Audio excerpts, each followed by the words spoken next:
All right. All right. Thank you all very much for showing up today. Welcome back to myadvantage.org. That is my ed as in educational vantage.org. What you saw here in the commercial is a program that we're running this summer for the Math Advantage Camp.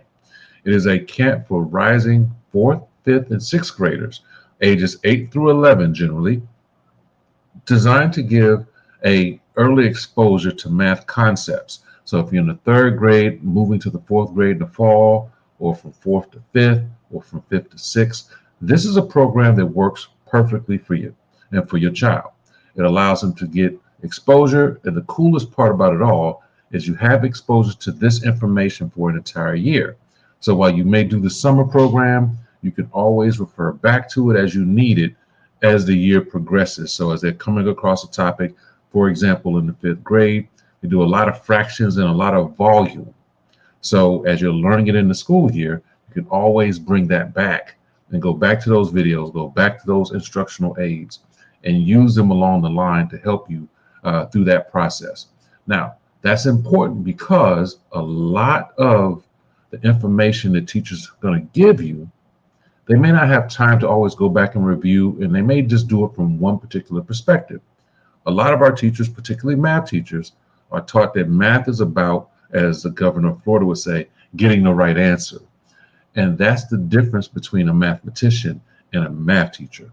A mathematician understands that you do not have to always get the right answer, that there's lessons in the mistakes, and that math is a slow process in which you need to take all the time you need to arrive to your answer. Now in school, in math class, it's about getting the answer done quickly. And that leads to tons of mistakes. And worst of all, it leads to math anxiety. So the Math Advantage Camp is designed to do more creative, more visual style of lessons focused on micro skills and mathematical thinking. We'll still allow there's room for calculations and things like that. The performance aspect is a part of the math model, but it's not the only part. And that's an important thing to understand as you're moving forward in this process. So if you have a rising fourth, fifth, or sixth grader, or you know of someone who does, please share this information. It is the Math Advantage Camp. It's www.mathadvantagecamp.com. And it's at the bottom of the screen, so you'll be able to see that. So I'll also put a link into when I upload this for you. Now, it's been a while since we've talked, so I'm going to be very quick with this because I'm speaking directly to graduate students and particularly doctoral students as to how you are going to use your summer. The title of this is Avoiding Research Stalemate. Avoiding Research Stalemate. 3 things you should do this year or this summer with your research. So as you think about this summer, you may be taking courses in the summer. You may decide to take summers off. But as you take these summers off, or as you have a lighter load in the summer, there's an opportunity there that you can take advantage of. There's also an opportunity you could fail to take advantage of and not only not make progress, but actually regress. And there's plenty of stories I have on people who've done just that by figuring, I want my summers. So this is a perfect opportunity for you as you map out your summer plan, as you're wrapping up or beginning summer 1, summer 2 sessions, and you have a little more time on your hands to actually use this opportunity to get ahead of the game. So we're going to have 3 major takeaways from this. The first major takeaway is going to be having no plan leads to stalemate. So the topic of this, once again, is research stalemate. And stalemate is generally caused by having no plans, deciding that you're going to take off, mentally, physically take off. And we've already said it, if you're taking a mental break, getting that engine revved back up again to go may be difficult. Now, that is not to say that you don't need me time. Me time is great. Me time should be embedded in your actual everyday life. But imagine taking months off. It's a little different than me time. So think about that as you're going through this. That's the first takeaway. Having no plan leads to stalemate. Part number 2, taking a vacation is actually an intellectual pause. We're learning creatures. If you're not engaged, if you disconnect, then in order to get back, you have to reconnect. Now, that's easier said than done, and it sounds like a simple proposition. However, I want you to think about this in the gauge of where you want to be and what you want to do. Your competition is not taking off. Your classmates are not taking off. The people you're sitting with, the people across the city, across the state, across the nation, who are all wanting to pursue academia, they're not taking off, but you've taken off. So imagine you're in this race, this marathon, if you will, and you take a break. And everyone else still going on because the marathon is still being ran. You're now behind. So intellectual pauses are something you want to avoid within this summer opportunity that you have. And the last part, takeaway, is the importance of developing your team. You cannot get through this alone. So the best thing you can do during this summer is really be intentional about how you put together your team. So I want you to think about that as you're moving along in this process. So those are 3 takeaways. Having no plan leads to stalemate. Taking a vacation equals an intellectual pause. And 3, develop your team. So now let's go in deeper. Why would a doctoral student be interested in publishing before their dissertation? And all of this, once again, is focused on your research stalemate. Your coursework will be okay. Your research stalemate is something that we're focused on. So why would a person be interested, a doctoral student be interested in publishing before their dissertation? Well, there's a lot of work towards that, a lot of research to suggest that you're more likely to persist and finish your dissertation if you have engaged in research prior to the dissertation. That if you've published prior to the dissertation, you're 3.2 times more likely to persist on and finish and complete the doctorate. If you have presented at conferences, presented your work, presented your research, you're 5.6 more times likely to actually persist on and complete the dissertation and the doctorate. Essentially, what this is saying is research and presentations of research is a method of engagement, is a method of immersion, is a method of absorption into the process. And when you are brought into the process, these are things that naturally flow from it. So the more you are engaged, the more you are immersed, the more you are absorbed into this process, the higher the likelihood that you will persist on and continue the process. I know of too many students, and this once again anecdotal information, I know of too many students who have taken a break and never came back. It was their way of kind of moonwalking out the door. It sounded great, and I listened to them, and they said, hey, I'm just going to take the summer off, I'll be back in the fall. Well, if you weren't breaking up, if you weren't leaving, you wouldn't tell me that. You just do it and then come back in the fall. But of those who have done that, rarely do they ever come back. And then a few that have tried to come back never quite get back. So those are things to keep in mind. So in publishing and keeping a research agenda prior to the dissertation, it enables you to persist on faster and more consistently than if you don't. So having a research plan and executing on that plan increases your likelihood to continue this process and finish the process. Now, what is research stalemate? For what a stalemate is, it's a point, kind of you're not moving forward, you're not necessarily moving backward, although I can argue that even things that stay still regress. But a research stalemate is when you've reached a point of nowhereness in your research and you don't know where to begin to go forward, and you don't know where you're at. You've reached a point of research stalemate where you've actually grown stale in your work. So a research stalemate is just simply a state of existence where you're not progressing in this work. And that's an important thing to consider and think about, particularly as a summer, because it enables you to justify not continuing on. It enables you to justify putting things off and delaying things 1 more, 2 more, 3 more months, So you want to consider that as part of this research stalemate.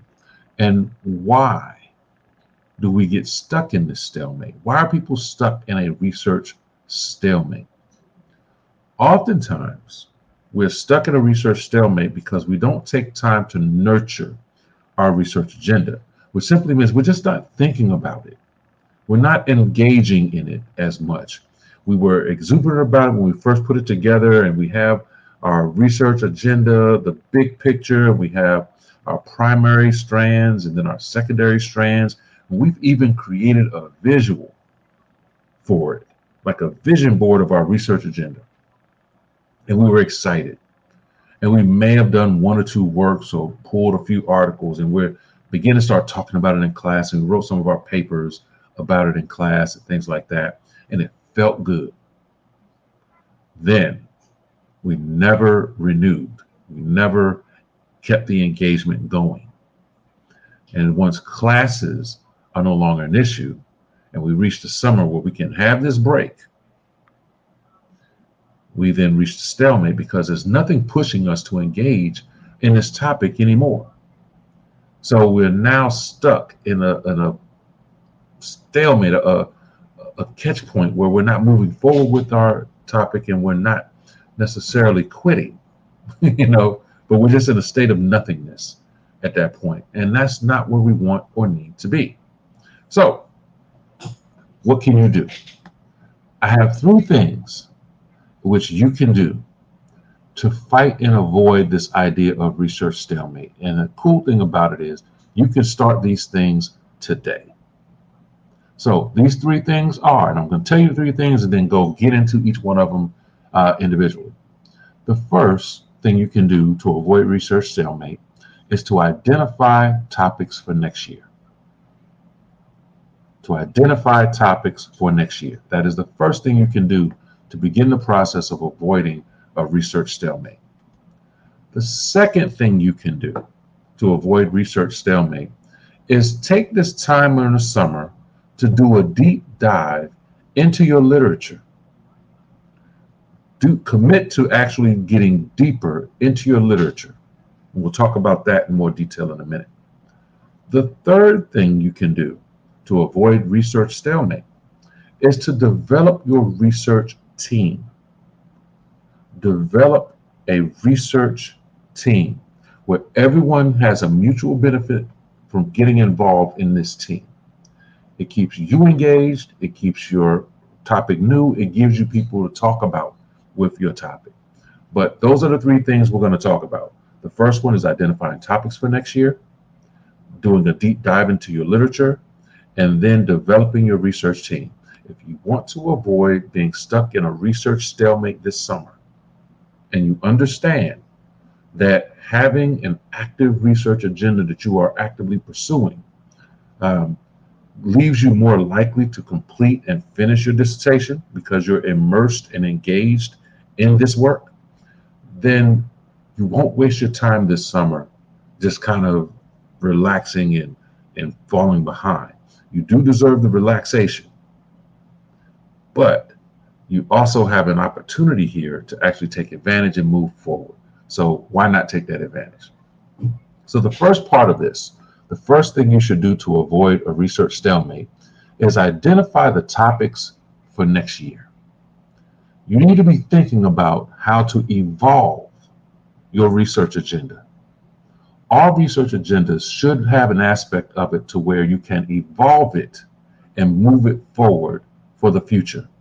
So when you first put your research agenda together and you put together your overall topic and your primary strands and your secondary strands, and you begin to attach questions to all of these things, you're developing something that can sustain you for at least the first 2 years of your research. Now, you're at a point where what does it look like after that? And the cool thing is all of your topics have ways you can evolve it. So the second part of this, of identifying these topics, is asking deeper questions. Actually exploring your subtopics or your secondary strands and asking deeper questions. And it allows you to look at things from multiple lenses. It allows you to look at things from multiple angles. You can get more out of a subtopic. You may even be able to take a subtopic and break that down into smaller topics that you can pursue research for the next year. So it allows you to evolve this research agenda, develop more topics within that, and keep you alive, keep you interested in your research agenda. So also what it can allow you to do by identifying these topics for next year is it allows you to catch up if you're behind. So if you've identified your research agenda and broke it all down, and now you're looking at having some possible topics for next year, these topics can help you catch up to your 2-year or 3-year or 5-year plan. So doing this, asking deeper questions, catching up, evolving your research agenda allows you to extend the lifespan of your research. So the first thing you need to do to avoid this research stalemate is to identify topics for next year. And the summertime is the best time to do it. So that's the first thing. The second part of this in developing or avoiding this research stalemate is doing a deeper dive into your literature. And what I mean by that is in my previous sessions we talk about, and in my coaching program on myadvantage.org, we talk about this whole idea of employing article cards as you do your analysis and research. So this is where doing the article cards and knowing how to do them and knowing how to do your research and pull articles and how to read through articles and when to skim and when to read heavy and all of those things. This is the perfect time to put that in motion. You have a summertime where you can begin to pull articles and begin to start reading and doing the article cards and notating and all of these things, just deepening yourself in the literature. This is the perfect opportunity to do it, and what it does is it keeps you alive. It keeps you immersed and evolved in what's going on with the research. So first thing I suggest you always do is employ the article card method. And we have that perfect strategy in our program. The second thing is to commit to a reading routine. Now, I'm not asking you, and if you've heard me before, I'm not asking you to read 4 and 5 articles a day. I suggest that you do not do that. 2 is enough. At best, when you're really feeling it, 3, but no more than 3. But imagine if you could do 2 articles a day for 60 days. You walk out of this summer with 120 articles to the good towards your research.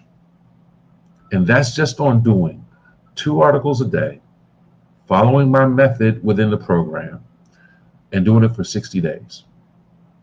And know that, once again, some days you'll have it and you'll be able to do 1 article or 3 articles. Some days you won't have the energy and it'll be 1 article. So by doing that and planning yourself out well, you can actually achieve 120 articles, analyzed, noted, and stored up for use during the next year by just doing this deeper dive and committing to a reading routine. So once again, I do not encourage daily goals. Make weekly goals. Commit to doing 14 articles a week, knowing that on Tuesday you may do one article, but on Thursday, when you really got that high energy rolling, you can do 3 and make up for the Tuesday. So it's about being flexible and about allowing yourself the energy to get it done.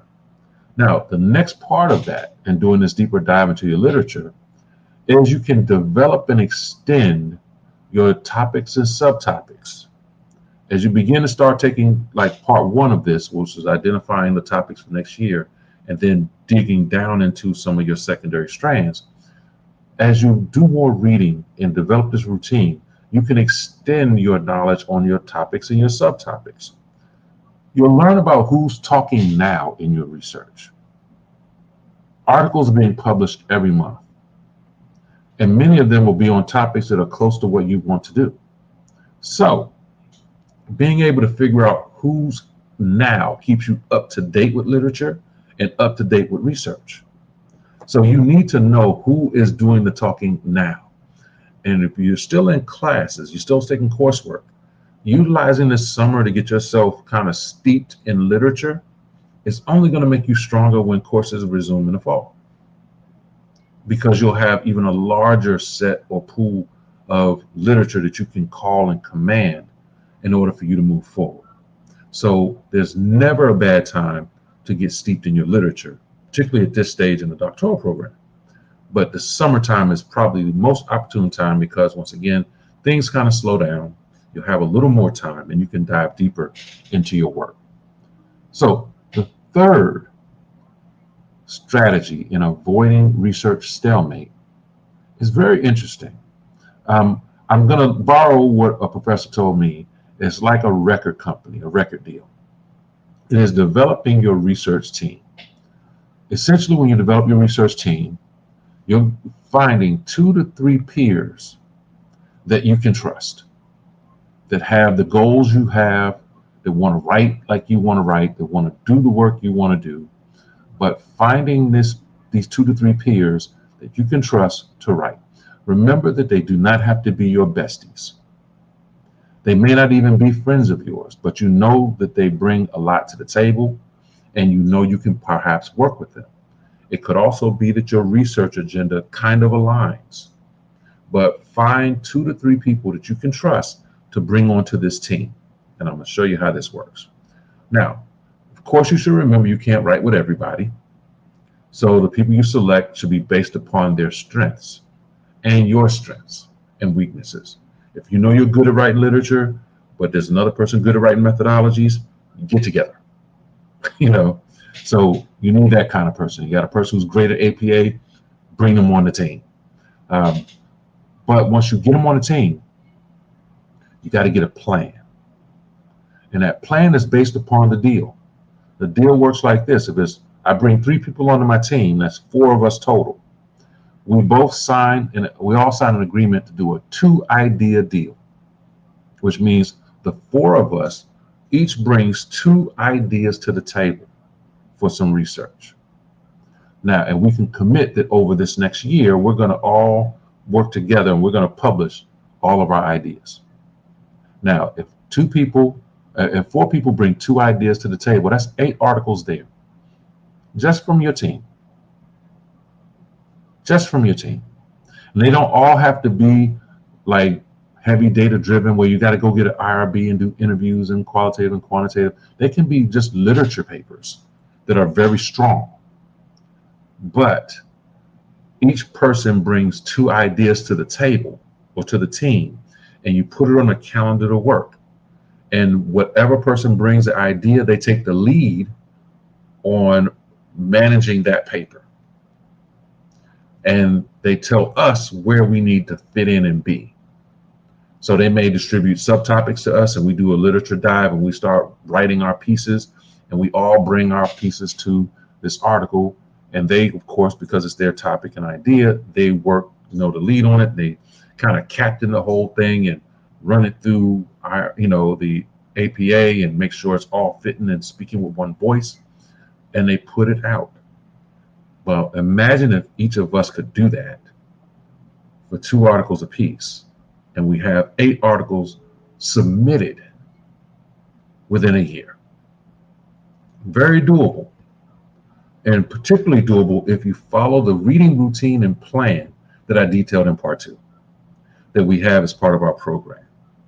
That reading routine and plan will get you steeped in literature so that you could write a thorough literature paper, and imagine if all 4 of you brought that together. These are very simple solutions to maximize your time in the summer, to get you a running start into next year so that you can maximize your time next year and also be in the publication readiness game prior to your dissertation. Remembering again that those who are immersed in research prior to their dissertation are more likely to persist and complete. Those who take off or get themselves stuck in research stalemate soon get in classwork stalemate and soon disappear. This happens during the school year. If a person can survive that first year of the doc program and still come back and they get immersed in the summers, they're good. It's the ones that say, I'm taking the summer off and I'll see you in the fall, I worry about. It's the person who completes all their coursework and they get lost somewhere in ABD land and we don't see them for another 5 years that I worry about, because they got themselves into some type of stalemate, particularly once you completed all your coursework. All that's left is the research. And if you haven't got yourself deep or steeped in research prior to finishing all your coursework, it's kind of lonely out there. And those people generally don't persist. I've had students who took this model, worked it, they were steeped in literature. So by the time they finished all their coursework and their comprehensive exams, and they sat with me to start charting their dissertation, they were already 150 articles deep in their topic. They were ready to go. Those are people who can get out in 6 months.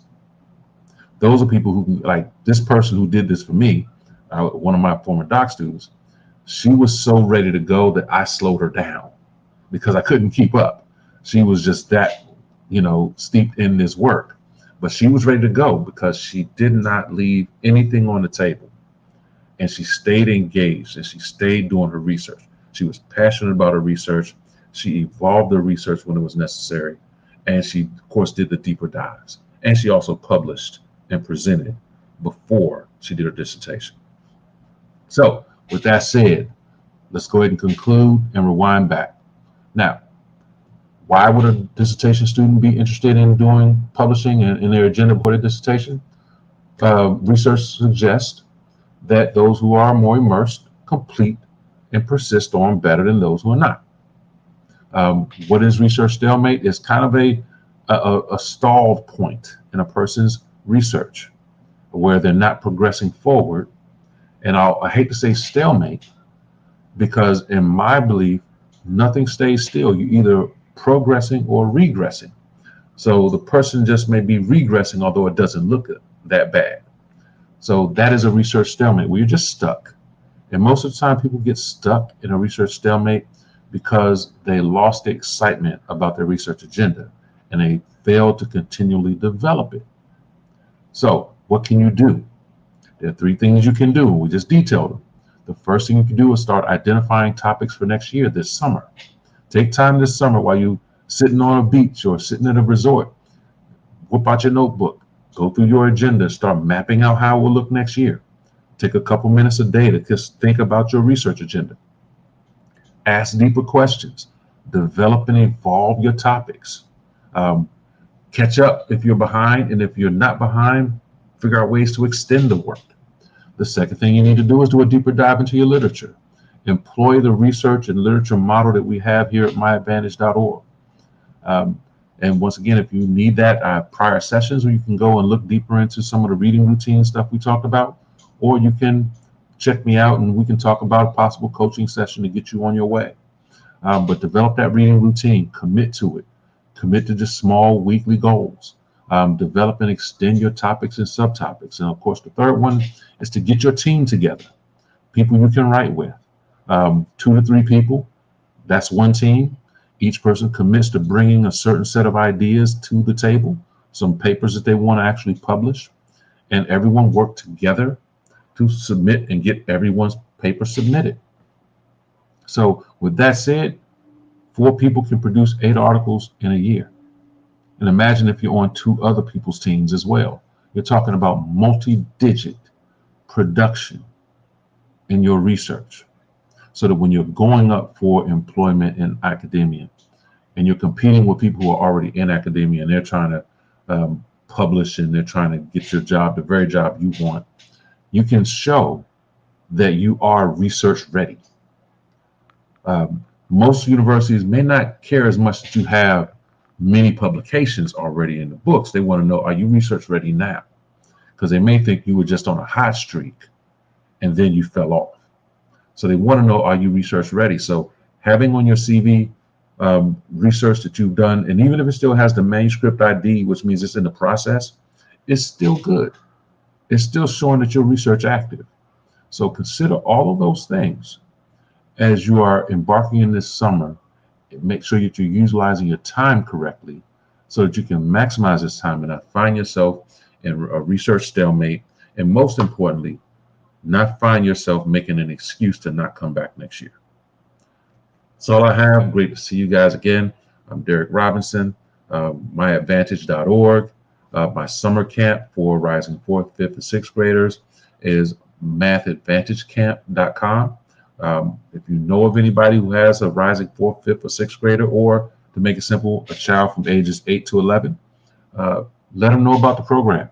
Look forward to seeing you guys next week. Take care, and I'll see you then.